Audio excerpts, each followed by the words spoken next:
Well, welcome back to the Horizon stage and welcome to those of you who haven't been here before. We've got what promises to be a fantastic session for you this afternoon. It's called Mind Blown, the Tech of Tomorrow. So, have you ever wondered what tech will look like in 10 years' time? Our panel here of innovators working on the tech of tomorrow will break down the coolest developments, and probably you guys don't say coolest, but you know what I'm saying, the most groundbreaking developments that are happening right now. So prepare to hear about ideas and tech that sound like they're straight out of a sci-fi movie. Sounds fantastic. We have a fantastic panel, and here to chair the panel is Andy Morgan. He's CFO of Microlink Devices. Please put your hands together for our panel. Okay. Good afternoon, all. Thanks for coming back after lunch. Fill in at the back. There's loads of seats. Thanks again. So my name's Andy Morgan. I'm the old grey guy at the front, but I've still got a bit of curiosity like you young teenagers. So I've gone from being young like you. So hands up, who watches Stranger Things? Come on. Yeah. So that was real time for me. I was you back in the 80s. So I spent my life working, getting to play with a lot of tech, some cool tech ranging from drones, satellites, new aircraft, new chips. I've seen growth of digital from my old Atari that I was real-time tech for me, into national cybersecurity programs, basically some cool stuff. But the most interesting thing about, well, not the most interesting maybe, but the important thing about that is I'm not an engineer. So you don't have to be an engineer to get involved in all of this stuff. I'm not technical. So my latest technological interaction was my new knee, which was done 4 weeks ago by a robot in Bath. So it's going to touch your lives one way or another. So we've got a fantastic set of panelists who are going to talk far more about them. And they're going to tell you what stuff they've been working on and, more importantly, what they're expecting coming in the future.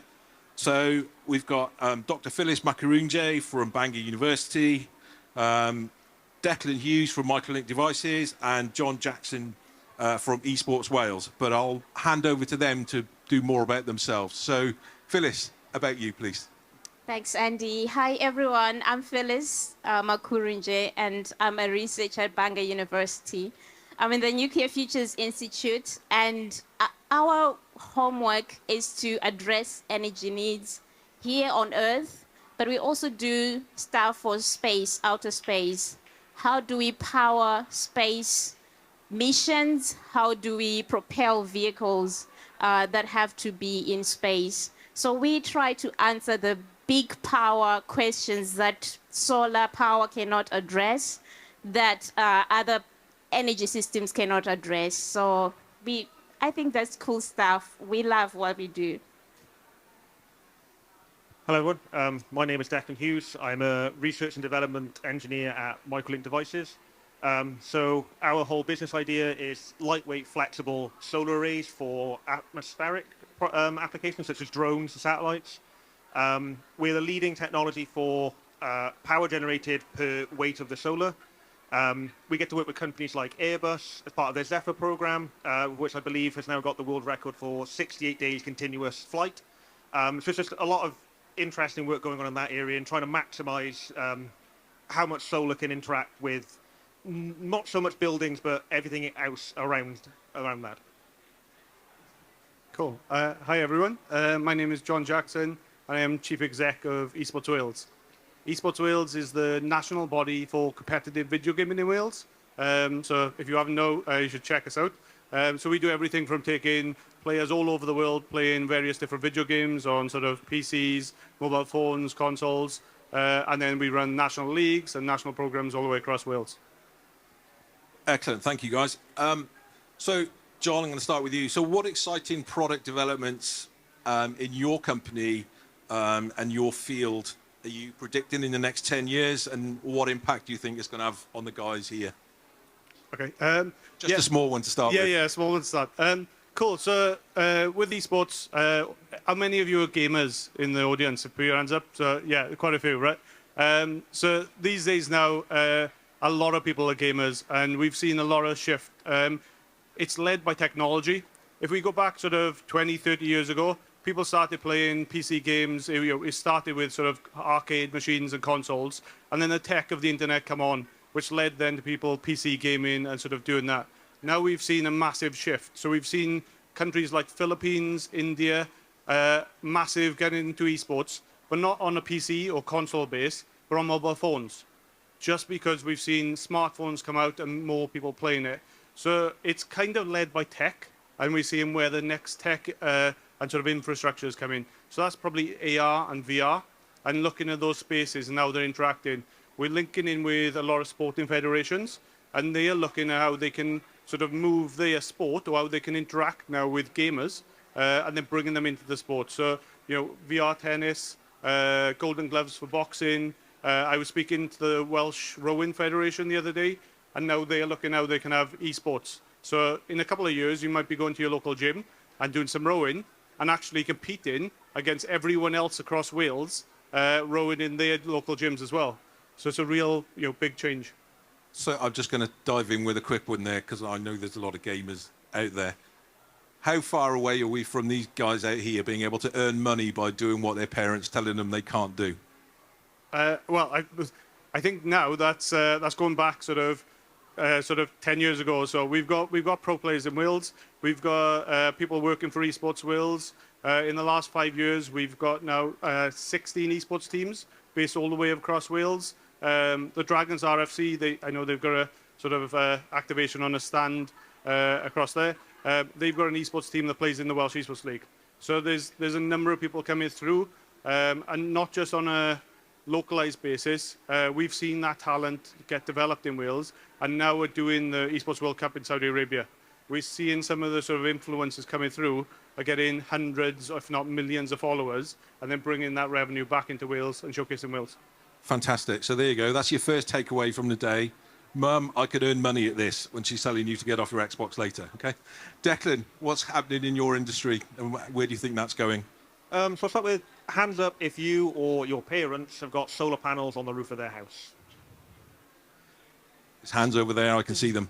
So not a lot. And with the push to be more renewable, reduce greenhouse gases, there's a big push to get solar into lots of places.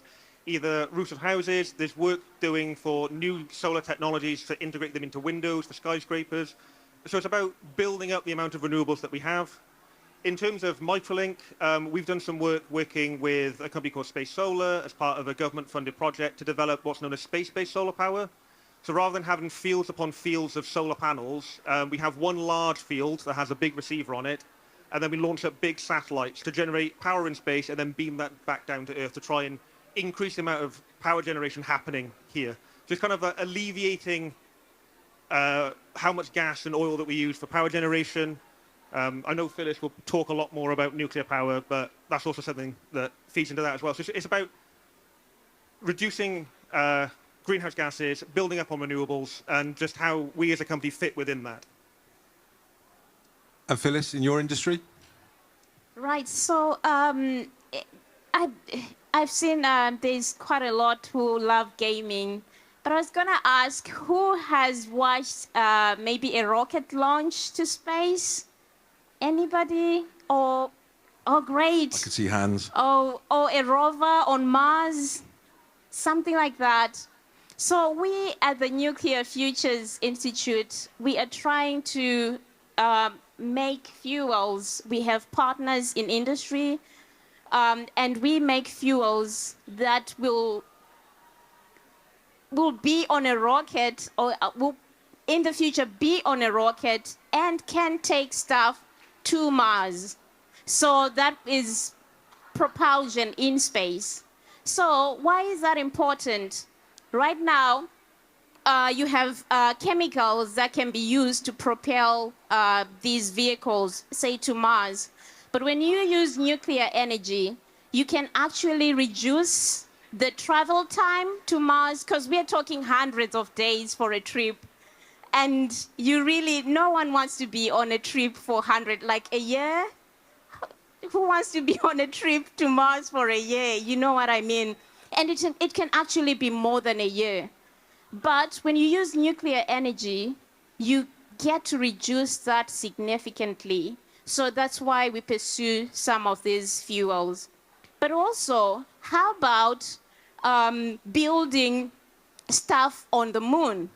So how about putting infrastructure on the moon? Right now, we have data centers being built on Earth. How about if you wanted to have these data centers maybe on the moon, hypothetically? You need to power them. They are so power hungry, if you like. So they chow a lot of power. And nuclear power is one of the most one of the most leading solutions to do that. But you may ask, why do you do stuff in outer space? Why are you interested in outer space? There's surely a lot to do here on Earth. Absolutely. We also focus on technologies here on Earth. For example, small modular reactors. And we know that just a couple of weeks ago, there's been great news in North Wales about small modular reactors, and it's right in our backyard. So we are excited to be able to contribute to such developments, initiatives that boost energy supply. Excellent, thank you. So moving from what you guys are doing in your products and your services that you deliver to actually how you work inside your companies. Obviously, things have changed a lot for us in the last 10 years, or with COVID, or the remote work. How do you see tech impacting on that? How do you see technological changes inside your companies developing in that time period and changing maybe the way that these guys will be working, or how, using that as a base, what do you see coming down the pipeline? Phyllis, we'll start with you if you can. Thanks, Andy. There's some buzzwords that come to mind right there. Sustainability. And Declan was talking about renewable energy. So right now we know that our resources are finite. We have to address sustainability. It's high up on the list. But also there is another buzzword, miniaturization, which is, can we make these energy supply systems even smaller and smaller and smaller, that they can fit maybe inside a room? Right now you have maybe reactors that are like maybe 3 floors big, and they're huge power plants. But can we make them smaller? So that's where the technology is going. And also that supply of independent systems, that, for example, data centers, can we power them off the grid where they have an independent supply system? And that helps also sometimes security-wise and also hitting those sustainability nodes. So, and the third one is big data. I know already it's the drive is there, the impetus is there, but I think it's going to grow even more because we are a data-driven generation, so it's going to grow, it's going to explode even more. So big power, big data, sustainability, but can we make these systems even smaller? Excellent, thanks. Declan? In terms of a manufacturing background, the big push, it's known as manufacturing 4.0, it's putting robotics in, automating processes, removing people from the production lines, speeding things up, driving down costs. That generates a lot of data, and then the future of that manufacturing 5.0 is, how do we interact with that data? How do we take what the machines are giving us, how do we feed that into the buzzword of AI to give us things that we can work with? That obviously has its own issues. If you haven't been to, there's a great stall back there by Thales, which they look at OT, operation technology, and it's how you build security into your processing. There's quite interesting a story this year, actually. A bank in America, not a bank, a casino in America got hacked into, money stolen because they had a thermometer for a fish tank connected to the internet that had no security on it. So they were to get in, hack the thermometer, and then get access to the bank systems. So it's upscaling, automating processes, but also having security in mind to make sure that what you're doing is secure, it's not attackable from the outside, but also about bringing people in, using AI, big data, as Phylis said, to make meaningful process changes to make everything faster, more efficient, and cheaper. Thank you. John? Cool. So I guess feeding on from what the others have said, you're going to have a lot more data. You're going to have a lot more power, and then in doing so, that's going to lead to better games. Some of you might be looking for the GTA 6 recently coming out, or hopefully coming out soon. And what we want to see is more development and more games. So we're going to see an increase in more people playing games. For example, to give you an idea, there's 3.4 million people living in Wales. I was speaking to my equivalent in India around how many gamers they have in India playing. He says around about 400 million. Now, that's a massive market. The gaming market now is bigger than TV and film. And then in doing so, by having the sort of better power, having more sort of AI-driven sort of technology, it's going to lead to better and better games. There was a Time study a few weeks ago saying that I think it was around 15 to 16-year-olds now spend about the same time gaming than what they do in school. Now, if you can tie in education into that, if you can tie in sort of your day-to-day sort of activities and other bits, there's a new pathway of how this technology is emerging and how gaming or sort of gamified education is getting bigger and bigger. Excellent. Thanks, guys. So, taking you a bit out of your comfort zones now, talked about your industries and where you guys, what you guys are doing. So, looking broad scale, looking wide horizon, what do you think development-wise is coming? Are we looking forward to in the next 10 years? Could be in any industry, could be any. What tech do you see coming down the pipe that is going to affect all of us? All tech or all tech? Why tech? The world's your oyster. Okay, so from my side, I think that one of the biggest things we're going to see is driverless cars in the next few years, and I think that's going to sort of totally change the whole ecosystem. Being able to game while you drive to work is going to be beneficial for us. But yeah, I think that's going to be a massive switch and sort of see that change. And then AI's got to be on there. That's going to touch every industry, including esports. Thanks, Dex. I'll stick with AI. AI is a very powerful tool. It can be used for a multitude of things, not just doing homework, writing cover letters, things like that. Recently, the Henry Royce Institute has got a deal with the government about using AI to do materials investigation, simulating materials, and that can have a large effect on the cost of materials, new materials that might make things more durable, more resilient. So it's kind of, again, AI is a big tool. It has a wide variety of uses, and I think that is just going to be a continued story for beyond the next 10 years. Thank you. Phylis. John has just talked about cars, and I thought maybe let me talk about transport a little bit. How about very far, like maybe flying, and also I work in this outer space bit, so I'll talk about outer space as well. So the first one is the possibility of hypersonic flight. As a civil, that it will be accessible to everyone, hopefully. I'm saying this to throw the challenge to the people in the audience that somebody might be inspired to jump onto such technologies and maybe provide the solutions that the world is waiting for. If you look at hypersonic technology, what is hypersonic technologies? These are planes that move at the speed that is about at least 5 times the speed of sound. So that's super fast. So we all know of the supersonic plane. Sorry, the name is just... Oh, Concorde, thank you. The Concorde. So imagine planes that fly at least 3, 4, 5 times the speed of the Concorde.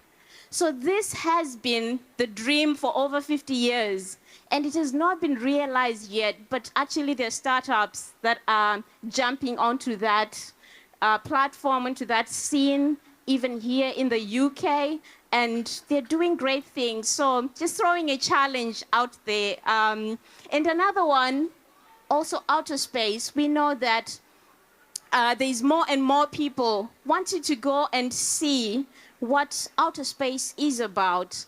So space tourism, I think it's going to be accessible to most people. Right now it's super expensive, so it favors those who can pay the bill, a lot of zeros, so it's a big ticket.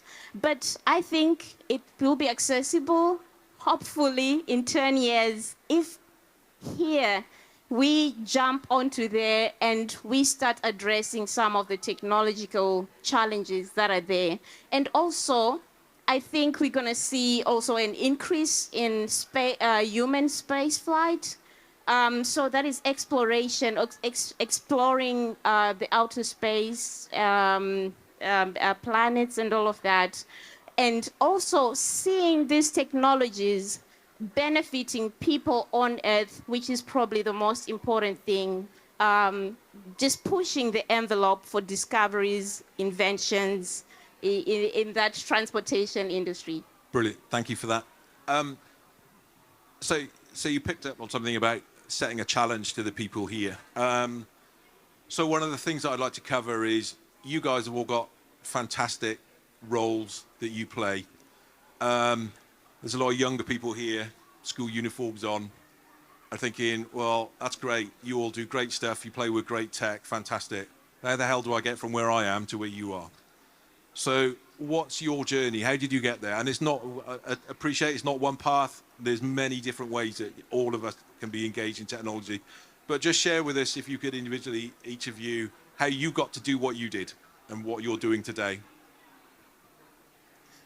So for me, I sometimes feel like my path was so long-winded. I would say maybe it's actually a quintessential example of how not to get to do stuff for space materials. I started off, I went to uni to study chemical engineering. It's because my dad encouraged me to do engineering. I didn't know what I wanted to do. But when I was younger, I was so much interested in making toys, car toys, and kind of making these little cars. So I thought maybe I should have studied maybe mechanical engineering or electrical or electronic. No, I didn't study that. I went for chemical engineering. My first job, I interned in a fertilizer manufacturing company. And after that, I then went and worked in ferrochrome industry. So these are materials that feed into how steel is made, right? The metal, so metallurgical industry. So that's when I realized, like, no, I want to kind of specialize a little bit. So I went and then did postgrad studies in aerospace materials. So when I got into that field, I was inspired a lot by all the tech that was going around, all the space ambitions, space missions, and all of that. So I haven't left the field. And then I got an opportunity to add the nuclear bit to address nuclear energy, nuclear power systems. And that's how I got to combine that. Brilliant. So, yeah, thank you. Thank you. Declan. So I'd say it kind of started at secondary school. So I went to Bayesleg here in Newport. I really wanted to be an architect. So I did physics, maths, and D&T at A-level. I was awful at D&T. I think I got a D at A-level. So then I decided to go for physics instead, did that at university, came out of a 4-year master's and decided that I really liked money. So then I pivoted into engineering. So I did a PhD in engineering and then did that 2 years after that, and then decided that I kind of really wanted to go into industry, start looking at new technology, how I can apply my skills to the workforce, which is when I joined Microlink 2 years ago, and I've been there since. So I wouldn't recommend doing a PhD for everyone, not unless you really like learning and research. But I definitely say, that, as you said, there's different ways of doing it. There's different pathways to take. Do what interests you the most. Don't feel like you have to do something because you're told to do it. Just do it because you like to do it. That makes it far more enjoyable to do and far more likely to keep your interest and keep you in the field. Thank you. John.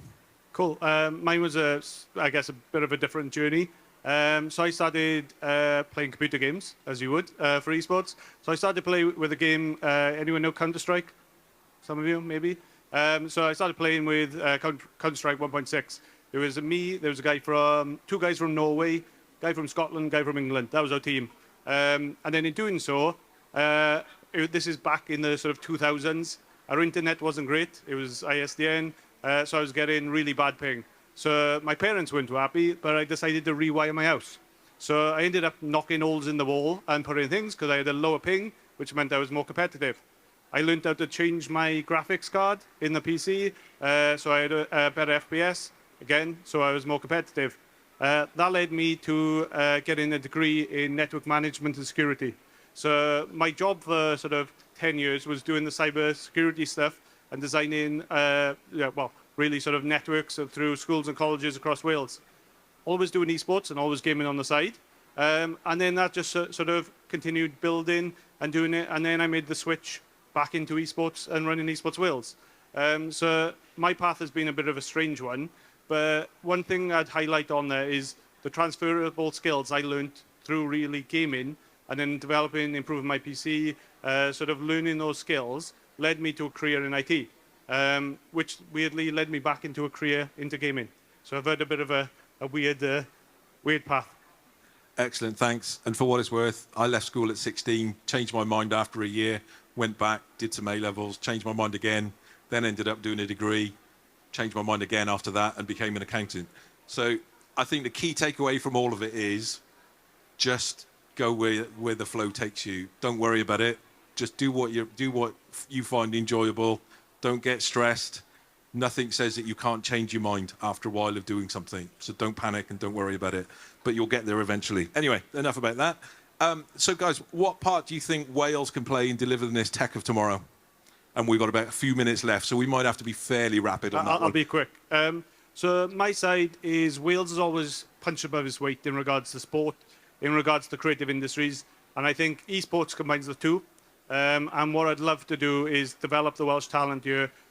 We've already seen go through the pathways within EsportsWales to go out and they're doing production in Saudi Arabia in the World Cup.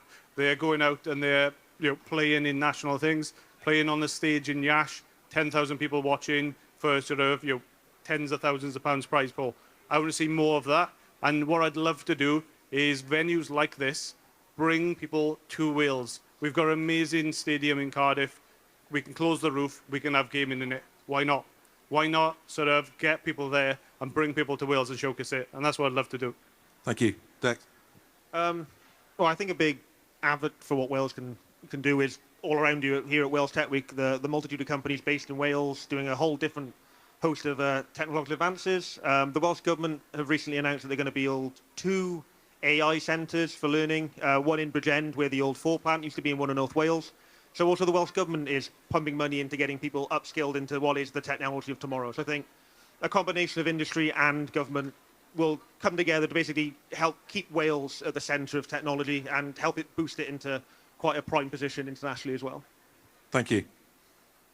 Right, I would say partnerships. I think partnerships.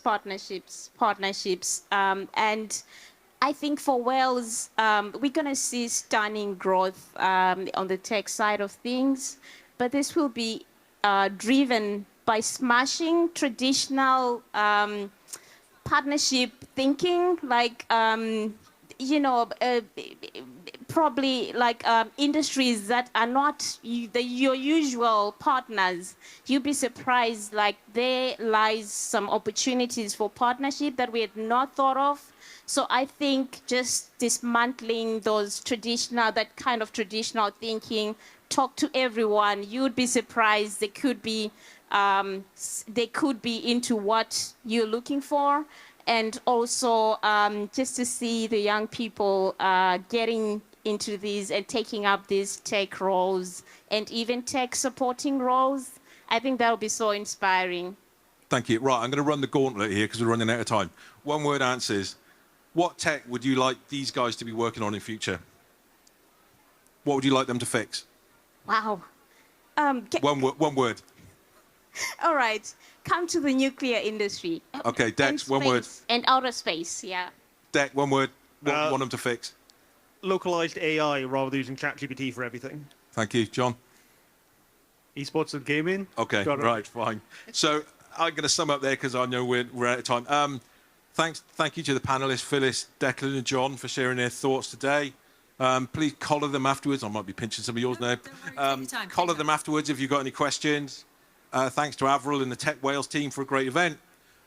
Good luck to Declan tonight. He's up for a Rising Star of the Year award in the Technology Awards tonight. So this could be you in a few years' time.